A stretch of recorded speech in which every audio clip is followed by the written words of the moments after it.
good mix of range, crowd control, and right now their draft is looking very balanced. Yeah, but there is one thing that they're missing. BTK, I'm saying, there's a lot of magic damage. A little too much magic damage for my taste. I think it's honestly okay because I don't see any way that Navi can really start pushing their advantages. They're going to be heavily depending on this Selena to make all the difference. And you know what? You can't just have one outlet. We're going to have to go for another early game outlet. Right now, in terms of scaling, BTK has got them beat here. Navi will have to play for the early to mid stages of the game because there are some very clear direct counters coming in for BTK. Some great drafting here. Plus, pick your poison. Yep. Do you want to deal with all the magic damage and risk dying very quickly to the Yi Sun-shin? Because Yi Sun-shin, he is a marksman, but the way that he damage is outputted is kind of very, very bursty with the passive, with the criticals coming in and out. And Lolita again! Lolita! I remember seeing second debut in Lolita day one. We saw Lolita day one. Yes. Took a break yesterday. Yeah, Lolita looking all right. Probably can deter the Brody a little bit, the Selena a little bit. Cannot do much on the Eve when the damage coming from space. I'm not too sure about this Lolita pick. Gideon, how about you? I want to see a coordinated team play. When you see torn apart memories, they all get behind Lolita, and for the first time, she's going to block all the projectiles. That's what I want to see. It's never been done before, but it'd be very cool if it did happen. That would be a boom, bang, bada bing moment. Huh? It's so specific, though. Look, most of the time when it comes down to something like a Numenor Blast, I'm guessing that they want some form of disengage. And I think this is interesting because I would have preferred something like a high loss, but it works in multiple layers, blocking Selena arrows, a lot of projectiles to protect yourself against, and the Numenor Blast to say, hey, if you want to go in hard, I don't mind sacrificing one member for the greater good. Well, if it's that one member in the name of Shark, aka Oscar, then so be it. Welcome to Navi versus BTK. Let's figure this out first. Make sure our players get the best experience that they can. Looking at the mini map, you can see that there's two members sent up by Navi here. A lot to read in the mini map so far. I guess. Ooh, all right, there you go. Fix it up. Fix it up for the young man. Yes. There you go. Based on the information that we saw so far, I think, you know, in terms of micro-wise, it's great that Navi is going to be, hey, you know, Selena, just start off with your Abyssal Trap, speed up the clear for that Lancelot. Let's get him to level 4 as soon as possible, and let's see if we can start pressing our advantages. And I think, you know, in terms of team compositions, we need to remember, early is going to be heavily favored towards Navi's side. Mid-game, it's no man's land here. It's whoever has the better mid-game. If you get a snowball, good for you. Late game, BTK. Yeah, right now we can already see the differences in the region. Usually we see a Brody with an assassin emblem with the killing spree looking to re-bully out the opposite laner. But in this game, he's using a marksman emblem, the Electro Flash. So perhaps he's looking for more of a sustained game. He just want to stay in the lane as much as he can. If he can bully someone out, great. If not a big deal. Let's not forget that Electro Flash is one of the few emblems that actually scale pretty well towards the later stages of the game. Remember, BTK have a lineup that is really, really tanky. He's not going to be able to secure those kills as easily as most people think. So I think this is just a great adaptation coming in from Navi. Yeah, and Navi is super aggressive. Defender leaving the XP lane early on, not even a minute in, helping clear this side of the jungle for Sunset Lover. Getting that Little Wanderer real quick. Now you can kind of see what the Selena's doing. Earlier, when Selena made her debut here in M3, not so much. It did not help. But now, a minute in already, I can see how different it is for Navi. Yeah, I mean, Sawo's got to be very, very careful. If he goes down early, it's going to be difficult. But yeah, you can see the small interactions. The shield is going to be able to block the Abyssal Arrow. You don't really get stunned. Walk away. It's fine. That's the main idea.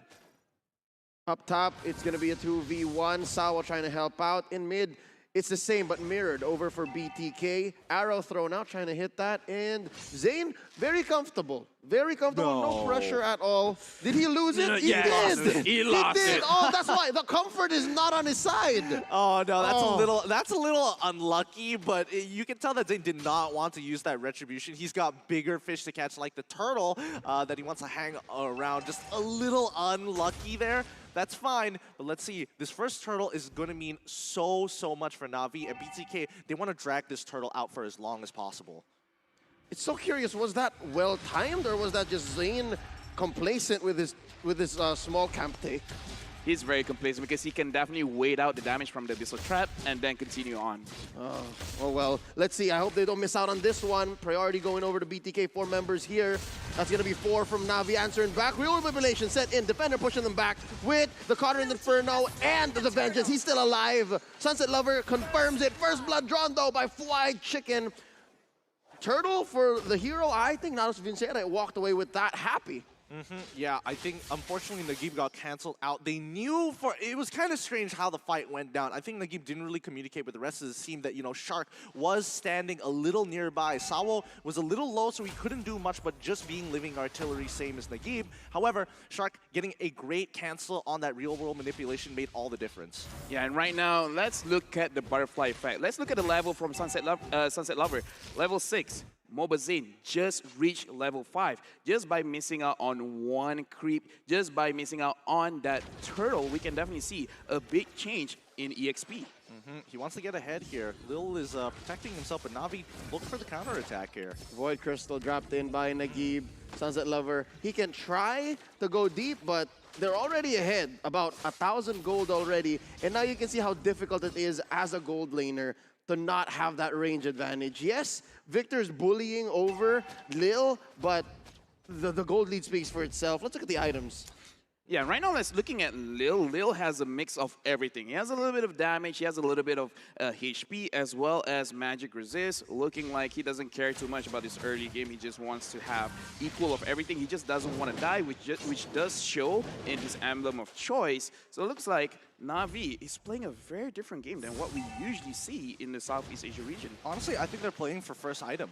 I think that's the general idea. Even though Lil may not necessarily have a lot of control over the lane unless the rest of Navi is rotating to that side of the map, you can see he's got more gold than Victor, he's got more EXP than Victor, and Victor, who also took Avarice. As long as Lil plays a passive game and minimizes the effectiveness of this rune, then I guess it's fine for him. Yeah, no, the range differential is so huge. You have to hit your opponent to get the extra money, and it's not just happening right now for Victor. Zia popping the feathered airstrike. Nagib throwing out those void crystals. Sawo just putting up a perimeter with the threat of activation. Oh, here we go. Speaking of activation, Numinum Blast hitting nothing but air. Down goes Zia. Defender again, biting down. Shark, his target. Arrow thrown out by Sawo, pushing away the rest of BTK. Navi gonna look to confirm their second turtle.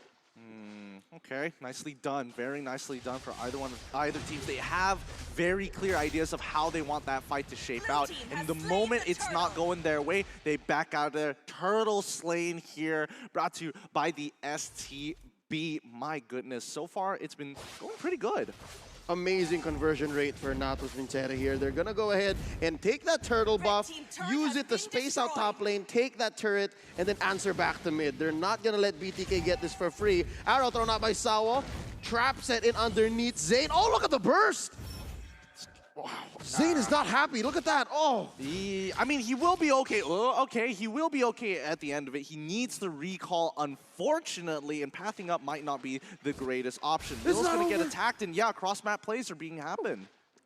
Natus Vincere very, very mobile. Lil, oh, 3-man gank squad down bottom. Victor, finally a little bit of space, room for him to breathe. But Sunset Lover gonna clear this wave just in case Lil comes back soon enough, because next turtle coming down bot. With 60 seconds on the clock here, the question is how is Navi going to be going above and beyond, right? When it comes down to choking out the jungle and really getting ahead in terms of that gold. So far, it's going well. It's 1K, but it's 6 minutes in. They've got about less than 2 minutes before they start getting into mid-game. And so far, BTK making sure that even if they do get cut, there's barely any bleeding. I would even make the argument BTK is still winning. Because even though they're down in gold with this kind of composition, as long as you don't die so much in the early game, you're doing well because they have a lot of scaling heroes with the Yisun Shin, with Zia on the far side. It's gonna hurt later on in the stage of the game. And Brody has a lot of range, but Farsa is the queen of range. So the pressure's on Navi. Navi has to go really fast. Navi has to use their range, use the early pressure that Sunset Lover and Sawo are putting, and make the most of it. You're right, 1 and 2 in 7 minutes. That doesn't really inspire any sort of confidence. I think the worst part about it all is that Navi is trying to use bush tactics to their advantage, but when you're up against someone like Yishin, the Mountain Shocker just gives you way too much information. They have to come up with a different plan, and I think split pushing is what they've decided on. And slowly, I think Navi's using this pressure, using this time to kind of change up, get their hands on the clutch and change the way that they attack, because instead of looking for a fight, instead of looking for kills, they're taking turrets. Yeah, I mean, the split push is confident here, but I want to see more from them. Oh, puncture in. Shark not looking great. Sawo misses the dive in. Now Navi, they're going to try to find one. Instead, they got caught out. Sunset Lover goes down. Point blank feathered airstrike. Defender caught out far away from home. Mountain Shocker setting them in. And a jump by Victor. Defender pops the Vengeance, pops the Counter Inferno. He's not going to live. Mobazane popping the passive left and right. A lot of crit, a lot of bursts from this Yi Sun Shin. And just like that, BTK are ahead again. Can Lil finish this off? I don't think he does not have torn apart memories, unfortunately. And BTK are doing a phenomenal job now in the driver's seat during this the mid game so far. With the next Lord coming up, I think, Navi at this point of time, they've got to make some kind of god tier play. Oh, they catch him. That's Zia catching a face full of torn apart memory. As you just mentioned, Lil gets it off cooldown, and I think BTK lost track of when it was ready too. Yep, they hopefully open up mid here, but here comes the Numnon Blast. Oh, did not get the flicker in, but Nagib a little too confident. Mobazane free hits to the face. It's interesting how this fight is turning up. I think there's a lot of disrespect on either side. Navi, using real world manipulation right in front of somebody's face like that, especially when you're up against a jungler who's definitely 2 levels above you. You're hitting above your weight at this point. Out of your league even. You have a shield as an Eve, but it's not that huge. And just like that, it opened up bottom lane for Victor. Yeah, and I do have to say, when we talk about Naqib, he has done it twice now. When he opened the real-world manipulation in an open space, giving opportunities for BTK to really put on the pressure on him based on his own mistakes. So far, Defender, being the bigger brother, has helped him out. But he himself has to watch himself, because later stages in the game, right now, BTK, engages. Sunset Lover Victor going in front, but nothing's happening. Catches an arrow. Up top, there's a skirmish. 1v2 Defender versus White Chicken and Mobazane. Yeah, Lafell, you were saying. Now, right now, we can see that Navi has a lot of options, and Lil getting caught out. BTK doesn't want to stop. Lil's going to get taken down here. Numnon Blast to make sure they confirm the kill. Shark here at the tip of the real-world manipulation. Victor kept in as well. They're happy to go for the 1-for-1 trade. The patience from Sunset Lover. He could have just gone straight on towards Phoveus, but you needed to make sure that Nagib is going to have a good time. He gets hit by the Astaroth's Eye, but he doesn't want to give him multiple procs to dodge the damage. So really good play coming in from Navi. Unfortunately for Lil, he has to pay the price, but at the end of the day, it's going to be BTK who's going to be coming up on top of him in the economic game. Yeah, right now when we look back at the replay, we can see that Lil is a little bit tanky, and this comes to question, what is he building right now? Because it's obvious that he has the Athena shield, but I'm worried that he prioritizes so much on his defensive capabilities right now to the point where Navi does not have enough damage. Yeah, basically he's just a torn apart memory machine and that's it. Like, he has to make sure he has stacks, get the ult in, and that's not the way you play Brody, ideally. Ideally, you want to be able to still hurt even with your basics. At least have a Blade of Despair. Yeah, at least have that Blade of Despair. That's the one we were looking for. But he's building it right now. He's taking a Malefic Roar instead, just to kind of break structures open, because they are going for their secondary win condition, which is going to be trying to get through the mid game with the help of their split pushing powers. And right now, the map is open for BTK. Interestingly enough, it's these false engages, these wrong entries. And look at this, they're answering back. Sawo confirms the kill off of the manipulation, but it's a trade. Mobazane takes down Lil. Naqib follows through. 2 for 1 so far, and the Lord is still for BTK. Right for the taking. Down goes Sunset Lover as Victor dances right around him. Defender, the Flaming Demon. He's running away. Counter Inferno in tow. Lord has been reset, but that's still All 4 members remaining for BTK ready to take this Lord. What a turnaround, what a retake. Ooh, that was good. That was good coming in from BTK, but Navi needs to realize that going in with so many dashes, I mean, he's having the time of his life here. He's like, when do you want me to use my ultimate? Now? A bit later? I can wait. It's fine. Give me another proc. I don't mind. There's no way they are getting through this absolute trope of BTK when they're surrounding and making sure Mobazane has the space.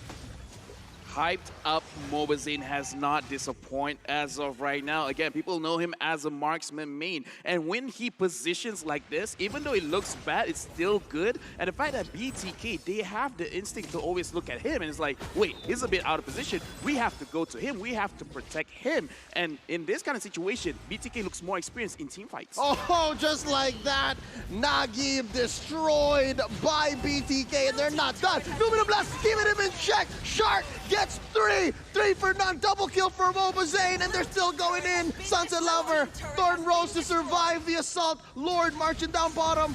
What a synchronous push. Top lane, tier 2, bottom lane inhibitor. You can count the seconds before it's over, because ladies and gentlemen, BTK has come to play. They take down Navi. GG, well played. The Bloodthirsty Kings take their first win here at M3 against Navi. A really good game as well.